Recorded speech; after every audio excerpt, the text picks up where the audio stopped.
April 14th, Patrick McGraw with Antal Polony. Polony. Polony. Apologize. Antal, can you say and spell your name for us? Antal Polony. It's Antal, last name Polony. And where were you born? Oakland, California. Where were your parents born? My dad was born in Budapest, Hungary. My mom in Terre Haute, Indiana. Did they go to college? My dad did. Did you? Yes. Where did you go to college? Tulane University. Yep. Were your parents involved at all in the civil rights movement? I'm not sure of my dad's involvement. My mom, very much so. Well, I guess she was a little young for the civil rights movement, but she was definitely like a hippie, and she was in like the and she was actually a Black Panther for a period of time, and like she was involved in like all this. I can't remember the rest of them, but she was definitely like a one of those kind of like pseudo-revolutionaries back then. Whatever. She lived in the. She was part of like groups of revolutionaries or radicals.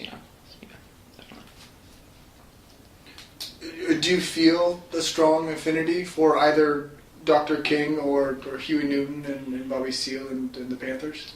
I honestly don't know very much about the Panthers. I think the more I learn about Martin Luther King, the more I do kind of respect him. I guess like I just kind of more as like a person, I guess, and like I kind of question like how much he actually did accomplish in the end. He got he got rid of institutionalized racism, but he didn't really go any further than that. But the more like I read basically beyond the "I Have a Dream" speech, the like his stuff later on about about the Vietnam War and about just like overall like poverty in America and everything. I thought it was very interesting and very inspiring. I don't know very much about Bobby Seale or Huey Newton. But the Black Panthers, I know, I can just be like, the little that I do know of them is that they are still well known, and they did some, they kind of change the way, I think, well, they kind of like, I think they, changed, they had definitely an impact on race relations, and, on pride, and like, in the Black community, I think, Not that I know, but I mean, and like, they got free lunch or free breakfast for kids around the country, and I think it's I love that quote that J. Edgar Hoover said that the free breakfast program was the most dangerous threat to American security or something like. It was like, kind of tells you a lot about American internal security, I think, So,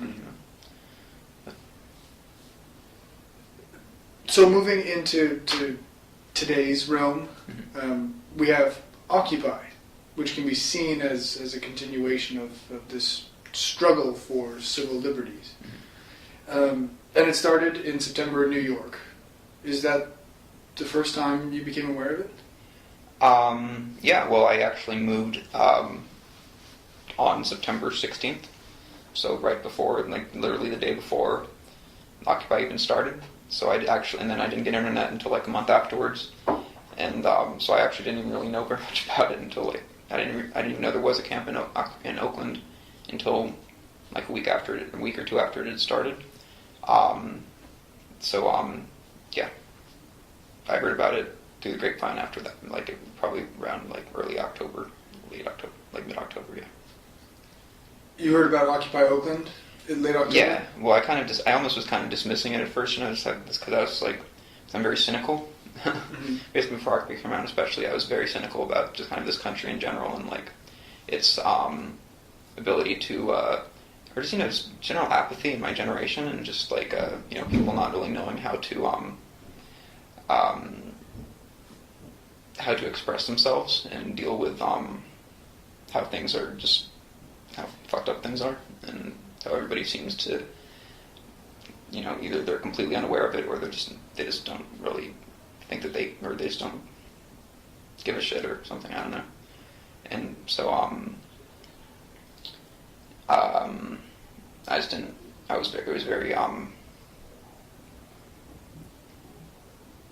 it was, yeah, I mean, so I just didn't really pay that much attention to it at first, and then I kind of realized, like, man, wow, this is something new, this is something interesting, and it really kind of gave me, it was a breath of fresh air to me, really. I thought the Tea Party was the best thing we could come up with, and it's like, oh, wow, no, people actually do give a shit, and they really do give a shit, and it's like, okay, cool. When did that realization come about?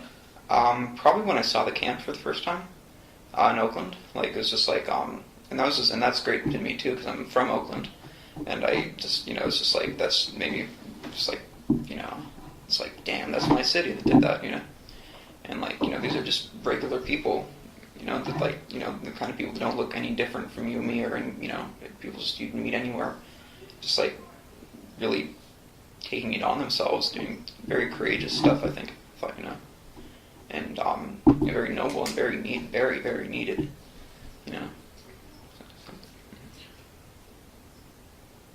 So you were aware of Occupy when Occupy Oakland shut down the port in November? Oh yeah. I was on that march. Yeah, I mean, I became aware. I went to the camp for the first time probably on like the 19th to the 20th.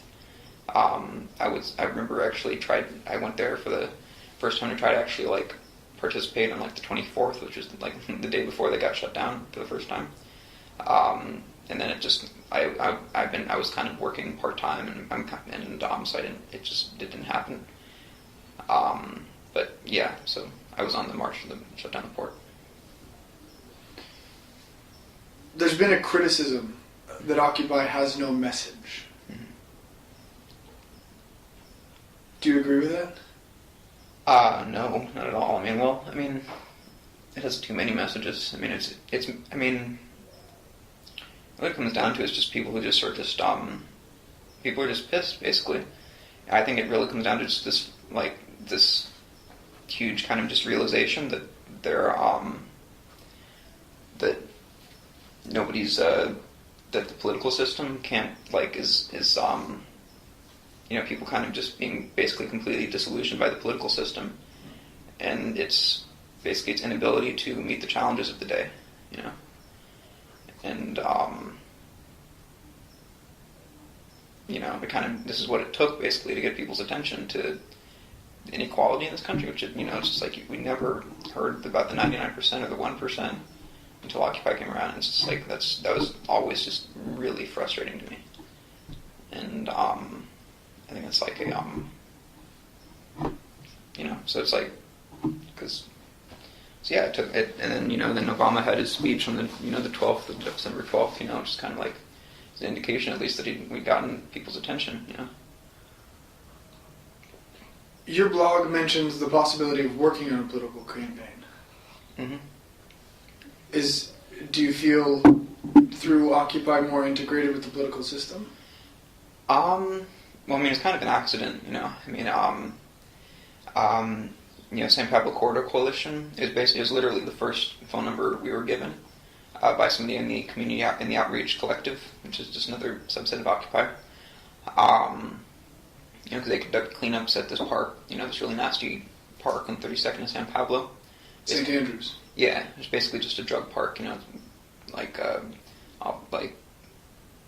remember when they said 32nd and San Pablo, I was like, what? What park? That park? That's a park? That's not, But because it's, and and just, I guess, just working with Alex, I think, because I think before, he's been doing that for years. But we brought in we're bringing in a lot more numbers than he was ever getting before. And, I think, so it was an accident, basically, that we got hooked up with Alex. And I think Alex is doing some very interesting stuff, and I think it would be, Occupy should be affecting the political system in some way, it's just like it would say something about our political system if it wasn't, especially here in Oakland where it's still so, virulent. It might not be anywhere else anymore, but it still is here, for now.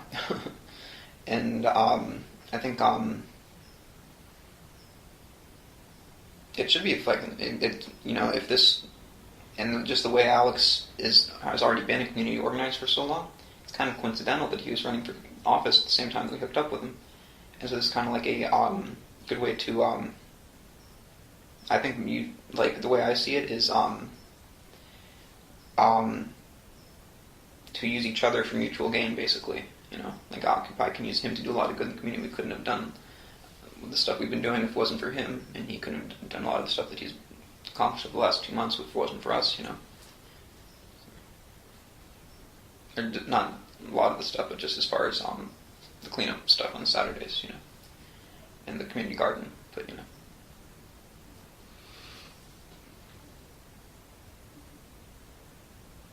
Occupy Oakland. The media is showing a lot of violence coming out of Occupy Oakland. Mm-hmm. Has there been significant violence, in your opinion? Well, I mean, violence is like, I don't think it's violence. I mean, well, I do think it is. You know, I mean, I think there's different ways of defining violence. If you ask me, 95% of the real violence comes from the police, just what they do to, what they put the people down there through, or breaking some pretty minor laws, you know. And like, I mean, I think like, you know, I mean, the people, I mean, it's not a joke. The people down there are really getting like seriously fucked with by the police on a daily basis, you know. And like, you know, some of them really have just like probably signed their lives over. You know, like some of them are known now by, they are known probably every cop in the city probably knows them more than anybody else in Oakland right now. And so they're going to be in for it, you know, for as long as they, probably the rest of their lives. And like, and I think like, there, you know, so yeah, there is vandalism and there is, you know, and that is, you know, I think it's, you know, I mean, I don't know. I honestly think it's kind of like a, it's kind of dumb, you know. It's not like I personally would never do it. It makes me uncomfortable. And I know why people don't like it, but it's also kind of like people should be pissed off right now, you know. I think people should be pissed off. And it's justifiable, I think. Like, not, it's like, it's understandable, that's how I think. And it's like a, you know, it's not like a,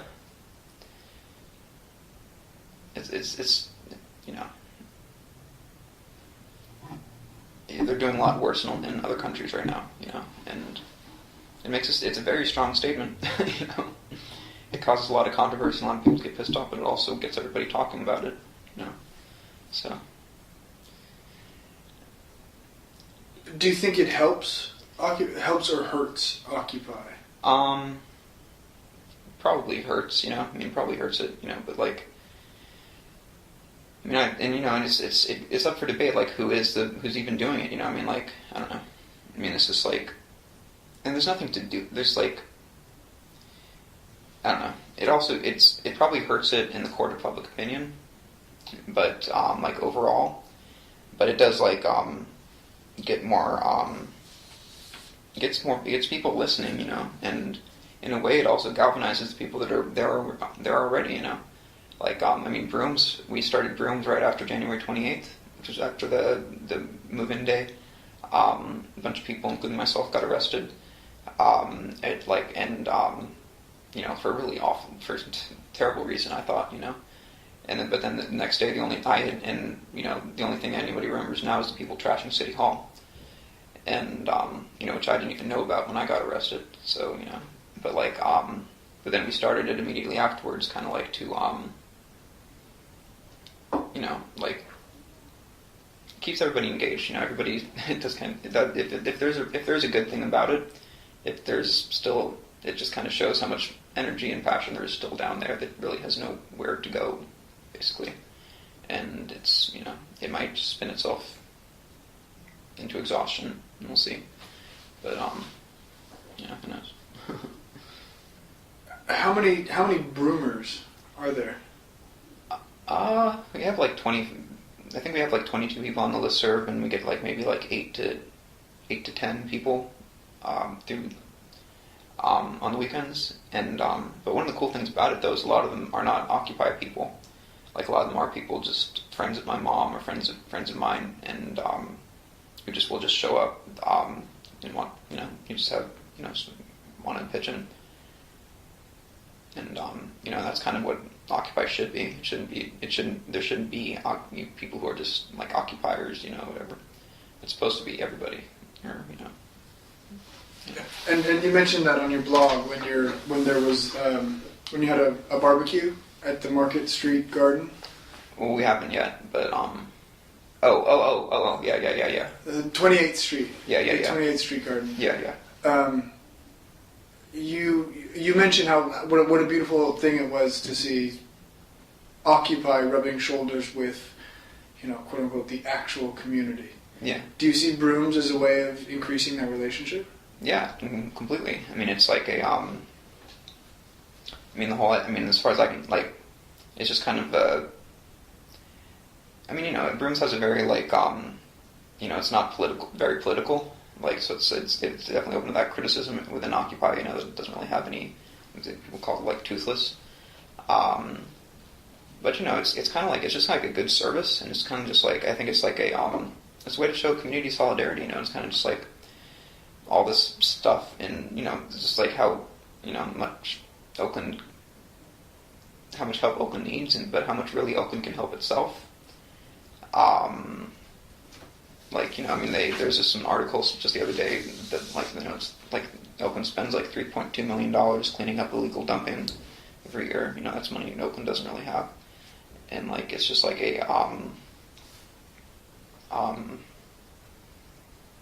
it's exactly a way to engage with community members, and because then we can go down there and we talk about mostly Occupy more often than not, and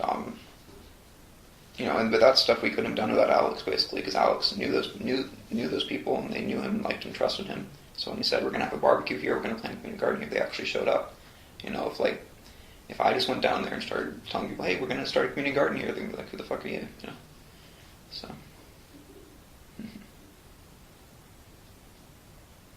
I think you mentioned this before, and you also mentioned it on your blog that Oakland is a very ugly place, and this is quoting you, any movement that honestly represents it will necessarily be a little ugly itself. And I think you were talking about the brooms when you said that. Can you expand on that?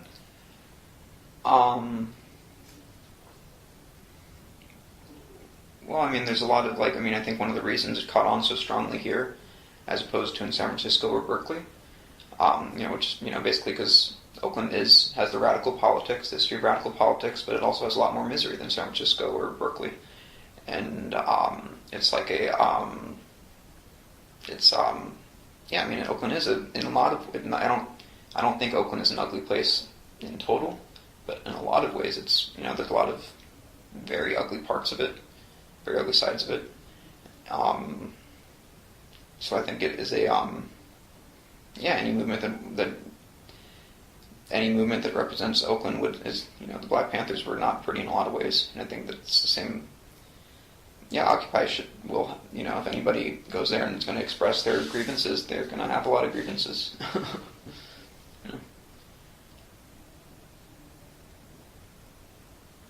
Or some of them will. They would have, so yeah.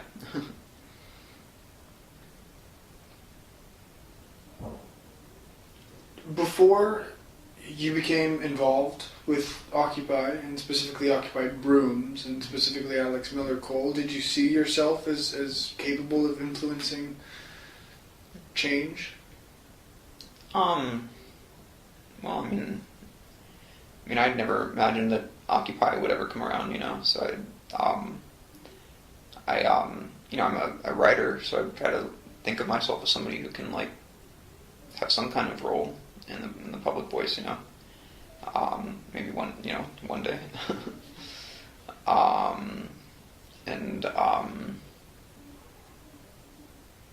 So I don't know. I think probably I never would have imagined that Occupy would have as much, I never imagined that a protest movement could have as much impact as it could before, basically. I don't even think that I really had that much. I mean, it's you don't want to like put too much of an eye on it, So. How has your writing affected your involvement with Occupy? I don't know. I mean, it's like I like writing about it. I mean, it's kind of like I started this blog basically like just for because I'm trying to get a book published. And I got this, so I just started the blog kind of just because I've also been sort of a freelance writer for the last year or so, and so I've been so I might as well have a blog, I read as a blog, and then Occupy happened, and I started just and I wrote my first personal essay on it was kind of just it's called this is the Occupy Oakland is a genuine uprising, and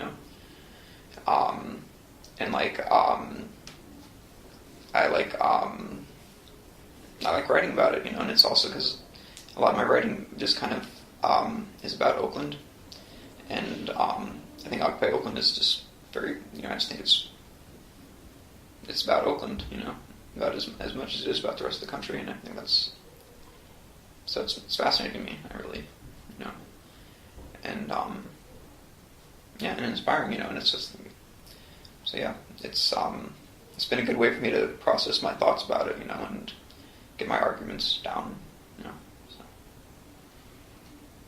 Being involved in the organizational process of Occupy, Mm-hmm. Can you hypothesize on where the civil rights movement, the Panthers, they were around for years. Mm-hmm. Can you speculate on where Occupy Brooms will be in 1 or 2 years?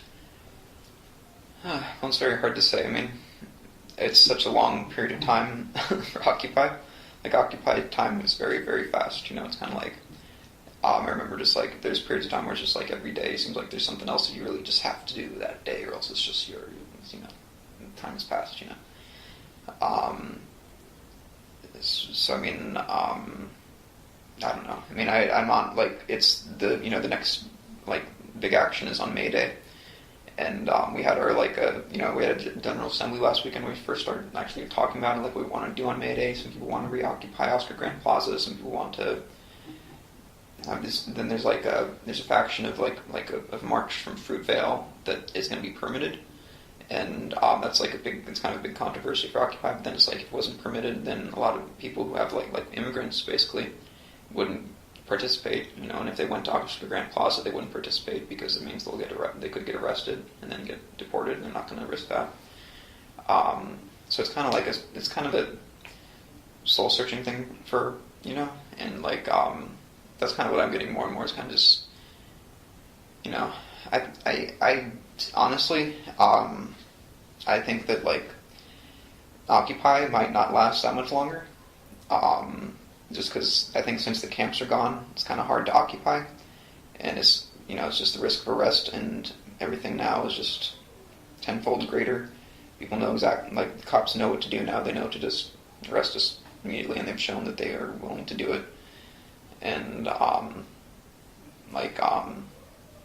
so Occupy might not last so much longer, but I think Occupy Brooms will, and I think what it will do, what's already done, is it's changed the way people think about how they can relate to society. Basically, I think people really think that. I think more people realize that everybody can get together and change the conversation, whatever.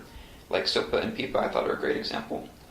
That was unaffiliated and that had nothing to do with Occupy, but that was just everybody just saying, no, we don't want that, and then like everybody said it, and then they're like, okay, let's not have that. So I don't know. I mean, I think it's made people more politicized, and so maybe it'll stick around in some other fashion, but it has to. It's without the camps, it very much limits its options, and its ability to have a very visible statement, because it's so easy for the media to just ignore us now. So. Do you think the rest of Occupy could take a lesson from Occupy Brooms and sort of step away from those antagonistic tactics and pick up something that's much more community involved or immediately beneficial to the community? I mean, it's a protest movement. It's not like it's not a charity. I mean, I think Brooms has a very specific role, but the rest of Occupy can keep doing what it's doing as far as I'm concerned. Maybe it doesn't have to be so, like, maybe they don't have to have the fuck the police marches every weekend. They shouldn't stop they should stop the pointless vandalization. Yes, but like it's a protest movement. It's about trying to change the status quo, and they can't just like. I mean, it wouldn't like. I don't know. I mean, it's not like a lot of people don't live in Oakland, so that's one thing. But I think there's a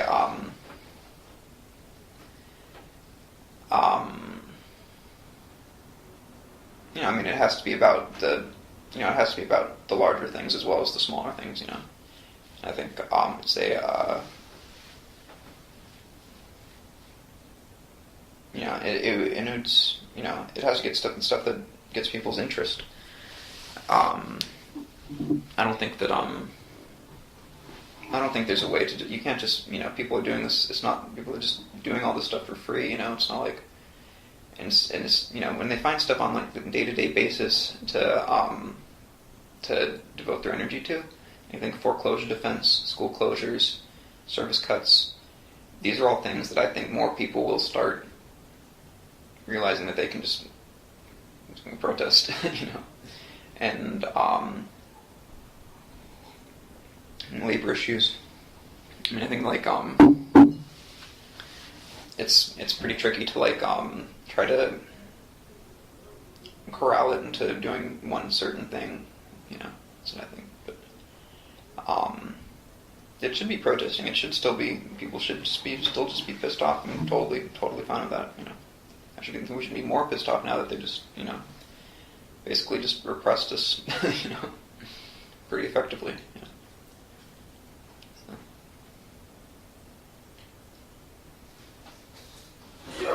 This is, as you mentioned, it is a protest movement. Mm-hmm. Occupy Brooms is affiliated with Occupy. Do you see your Brooms as a form of protest? I see it as a form of solidarity. I think it's solidarity with the community. I mean, my original idea was to start a community solidarity group, and that just eventually that seemed a little bit too kind of broad based, I guess. And I personally just didn't have the time for it. I happened to get a full-time temp work, literally the week that I started Brooms, so I just haven't had the time to really devote to this stuff.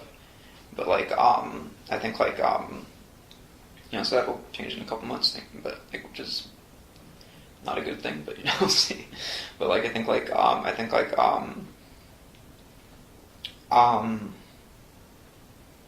it's just like, I just really hate the media's portrayal of us as these just nihilistic, thoughtless people, basically. And just the fact that the only thing people remember from January 28th, which is the move-in day to take over a empty building, which turned out to be the Kaiser Center, which is this beautiful building. It's just that's sitting on the lake been empty for 10 years for no reason. Meanwhile, everybody's homeless. Occupy Oakland doesn't have a home, whereas Occupy, if they had their camp, the camp was doing a lot of good stuff, giving out so much free food, free education, free childcare, free housing, of course. And if they had if they had indoor space, if they had indoor space and actual any kind of semi-official seal of approval, they could actually, they could be doing much more positive stuff than they've been doing recently.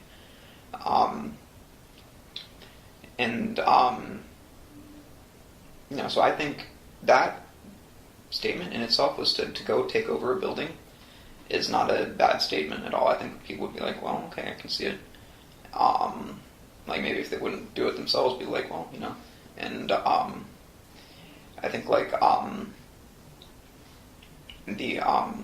but then the only thing anybody remembers is City Hall being vandalized and burning the flag on the plaza. That one picture, but like no, what am I saying? So I guess like it's just like a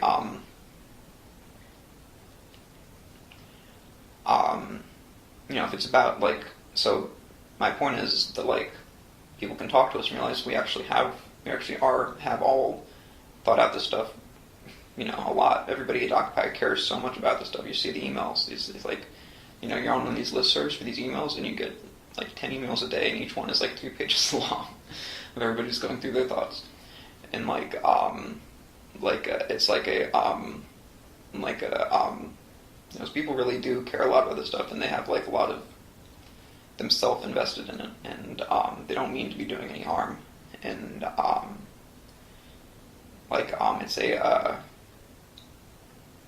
so I think it's a good way to get put a good face to Occupy, and to people go there and see that introduce ourselves to people and be like, okay, so not so bad. Maybe we can maybe if more people show up, they can influence the rest of us. Maybe make us a little less destructive. And get us doing stuff that the community really wants to do. Because you have to have community members to do stuff the community wants to do. And so. Have you ever been harassed or felt threatened while doing your brewing thing, and specifically by the police that have been so? The police have never done anything while we're sweeping up in St. Andrews Plaza. Have the community members? No, well, the community members, it's pretty, I get like kind of a, mixed vibe there. Usually it's pretty positive, most people seem pretty happy there. I know it seems like, quote unquote, regular people can actually walk through the park now safely, walk through the park safely while we're there, so I think I can see kind of on their faces that they appreciate that. I think the drug dealers probably don't like us very much, and I think like the fact that they sometimes they've started leaving. Some people have started leaving trash there, and when we went there, this place was completely trashed. I thought it was kind of funny, and I think like it's like a so I don't. Sometimes I feel a little bit unsafe there, but like I would feel I fucking should. It's 32nd and San Pablo in West Oakland, so and yeah. Before I turn this off, is there anything else? Any message for the ages? I don't think so. Yeah. Power to the people. All power to the people. I don't know how to